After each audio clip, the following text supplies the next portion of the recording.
Episode of Bollywood this week. Mohammad Ansari आप सभी लोगों का स्टाइलिश था नाउ आइकन था अल्लू अर्जुन की फिल्म पुष्पा पार्ट 1 के 50 डेज के grand box office collection celebration episode में तहे दिल से हार्दिक स्वागत करता हूं। क्या हो रहा है मेरा भाई? 50 डेज एक ऐसा टर्म, एक ऐसा शब्द जो कान तरस गए थे सुनने के लिए, क्योंकि गाइस ये जो अब ट्रेंड आया है ये 2 मिनट मैगी नूडल्स का ट्रेंड है। यहाँ पर अब फिल्में 2-3 दिनों में ही उनकी किस्मत डिसाइड हो जाती है। कई फिल्में तो 2-3 शोज में ही उनकी किस्मत डिसाइड हो जाती है कि ये फिल्म ऑल टाइम डिजास्टर होगी या ऑल टाइम ब्लॉकबस्टर होगी। एंड गाइस कई फिल्मों की तो किस्मत अब OTT पर लिख दी जाती है। ऐसे समय में, ऐसे वक्त में जब इंडस्ट्री इतनी बदल चुकी है, इतनी आगे बढ़ चुकी है, यहाँ पर एक फिल्म 50 डेज का कलेक्शन कर रही है। वेल फ्रेंड्स, कहने के लिए तो बहुत लोग ये भी कहेंगे कि कोई फिल्म रिलीज नहीं हो रही थी, इसी का कारण है पुष्पा इतने दिन चली। मेरा भाई, you are sadly mistaken. Pushpa के साथ बहुत सारी फिल्में थी जो कि रिलीज हुई थी, वो फिल्में 50 दिन तक नहीं चली। अगर चली भी तो कई जगहों पर फिल्म के शोज कैंसिल कर दिए गए। कई मल्टीप्लेक्सेस जो दिन में 25-26 शोज चलाया करते थे, वो सिर्फ और सिर्फ 12 या 13 शोज पर आ गए। Maximum playing regional language movies, Malayalam movies, Marathi movies and जितनी बाकी फिल्में थी वो सारी की सारी उन्होंने निकाल दी। Multiplexes such as G7, Gaiety Galaxy, उन्होंने अपना गेटी सिनेमा ही बंद कर दिया क्योंकि फिल्में नहीं चल रही थी। तो ये कहना सरासर गलत होगा कि पुष्पा के अलावा कोई फिल्म नहीं थी, इसीलिए पुष्पा ने इतने दिन कंप्लीट किए। एंड अगर पुष्पा के सामने भी बहुत सारी फिल्में होती देन गाइस इतना कलेक्शन कमाने के लिए पुष्पा को इतने दिन भी नहीं लगते। ये कलेक्शंस जो अभी हुए हैं, पुष्पा फटाफट 22 या 23 दिन में ही करके निकल जाती। मैंने आपको सूर्यवंशी के टाइम पर ही कहा था, ये फिल्में जितना कलेक्शन और बिजनेस कर रही है, नॉर्मल सिनारियों में ये इनका ऑलमोस्ट 30 to 40% ज्यादा करती। यानी कि अगर एक फिल्म 200 करोड़ कमा रही है Hindi net collection, then normal not COVID सिनारियों में अगर 100% ऑक्यूपेंसी होती तो वो फिल्में मिनिमम 300 करोड़ का बिजनेस करती। इतना ही नहीं, रेस्ट्रिक्शंस होने के बावजूद भी, क्लैशेस होने के बावजूद भी पुष्पा का सबसे बड़ा जो अड़चन थी एंड सबसे बड़ी जो बाधा थी इसके कलेक्शंस में, वो थे आंध्र प्रदेश के कलेक्शंस। अनफॉर्चुनेटली टिकट के प्राइसिंग को लेकर इस फिल्म को भारी नुकसान झेलना पड़ा एंड अनफॉर्चुनेटली ये इसके कलेक्शंस में दिखा। इतना कि अब जो हिंदी के कलेक्शंस है ग्रॉस और जो आंध्र प्रदेश एंड तेलंगाना के कलेक्शंस है वो ऑलमोस्ट बस 10% के डिफरेंस पर है। Pushpa has done the unimaginable. एक ऐसा केस स्टडी होगा जो आने वाले समय में हमको बहुत चीज सिखा कर जाएगा। वेल फ्रेंड्स, हिंदी में तो इसने झंडे गाड़ी दिए हैं। हिंदी के बारे में लोगों ने बात कर करके महीने हो गए हैं गाइज, एंड इसकी तारीफ करते हुए लोग थक नहीं रहे। लेकिन गाइज वर्ल्ड वाइड जो इसने कलेक्शंस किए हैं, especially gross collections from Andhra Pradesh, Telangana, gross collections from Kerala, from Tamil Nadu, creating all-time Allu Arjun records in the states of Tamil Nadu, in the states of Kerala. Allu Arjun has just done the unimaginable.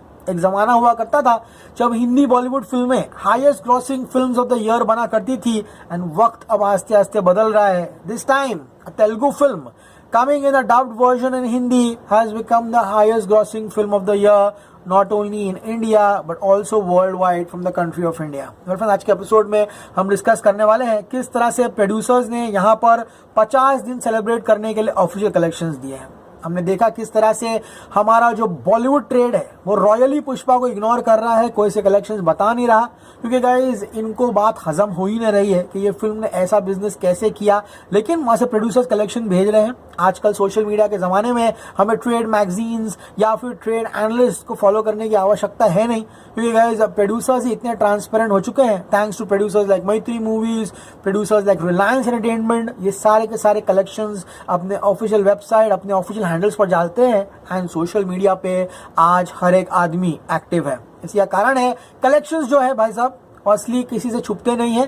जो transparency है वो सबके सामने आई जाती है and public है, सब जानती है। और भाई पुष्पा के मेकर्स ने आज एक नया पोस्टर रिलीज किया है। 50 days all India massive blockbuster, world wide gross 365 crore. मैंने आपको उसी दिन कहा था ये फिल्म 350 करोड़ के ऊपर का इसने अब वर्ल्ड वाइड कलेक्शन कर दिया है। 365 करोड़ इस महामारी में, एंड ये सारे कारणवश एक आउटस्टैंडिंग नंबर बन जाता है। आज के एपिसोड में हम बात करेंगे किस तरह से पुष्पा ने सिर्फ और सिर्फ इंडिया में ही 324.50, लगभग 325 या 326 करोड़ का आप लोग ग्रॉस कलेक्शंस पकड़ लीजिए। आप सभी लोगों को पता है अभी तक हमारे पास सिर्फ और सिर्फ 45 डे से कलेक्शन आए हैं, यानी कि 45th डे तक इस फिल्म ने हिंदी में 100.38 करोड़ की कमाई कर ली है।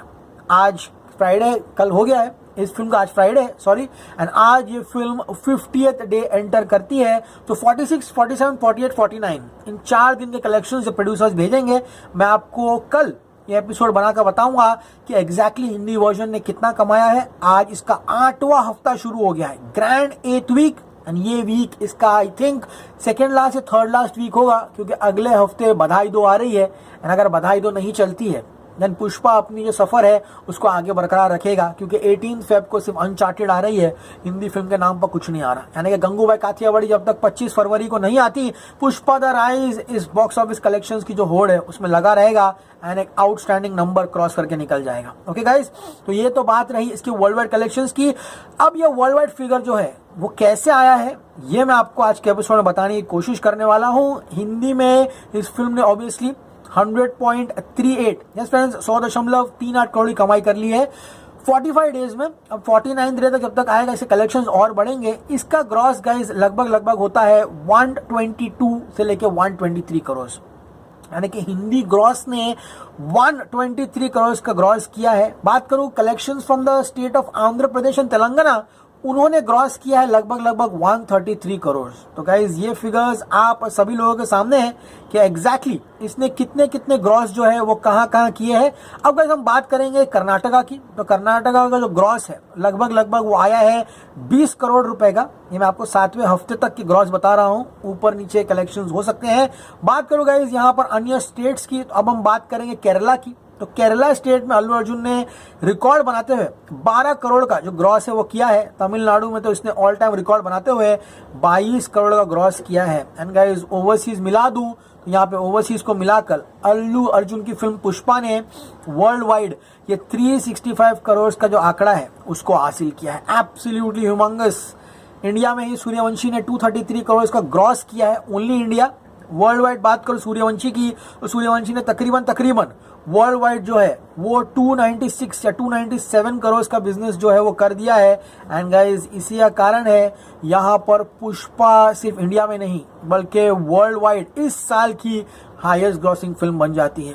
365 करोड़ आम समय में ही करना आजकल फिल्मों के लिए बड़ी बात हो जाती है। यस, पहले बहुत सारी फिल्में हैं जिन्होंने कलेक्शन किया है 50% ऑक्यूपेंसी, कई स्टेट्स में फिल्म चलना ही नहीं, दिल्ली में कर्फ्यू लग जाना, महाराष्ट्र जो कि पुष्पा हिंदी का मेजर कंट्रीब्यूटर रहा है इंक्लूडिंग गुजरात, वहाँ पर 50% ऑक्यूपेंसी रहना, नाइट कर्फ्यूज, उसके बाद महाराष्ट्र में 6 बजे के बाद कोई शो ना होना।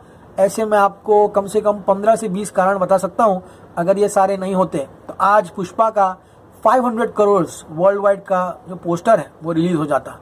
सैड टाइम्स, कोविड नहीं होता तो ये फिल्म आज एक अलग मुकाम पर होती। लेकिन now Pushpa is become a cult, it's a big film and उसका दूसरा पार्ट आएगा, stakes will be high, producers will be going overboard in the budget, भारी मात्रा में पैसा पंप किया जाएगा एंड स्टोरी ऐसी तरह से रिवर्क की जा रही है कि अब ये असली हकदार जो है उन फिल्मों को टक्कर देने के लिए वो बन जाती है। बाहुबली 2 का जितना एक्साइटमेंट था, KGF 2 का जितना क्रेज है, इंशाल्लाह आशा करते हैं जब पुष्पा 2 आए तब इसका क्रेज एंड यूफोरिया भी उसी लेवल का होगा। एंड गाइज उसका क्रेज और यूफोरिया अभी इस लेवल का है, इंटरनेशनल क्रिकेट मैचेस ले लो, सेलिब्रिटीज ले लो, एवरीवन इज झुकेगा नहीं साला। Stay cool man.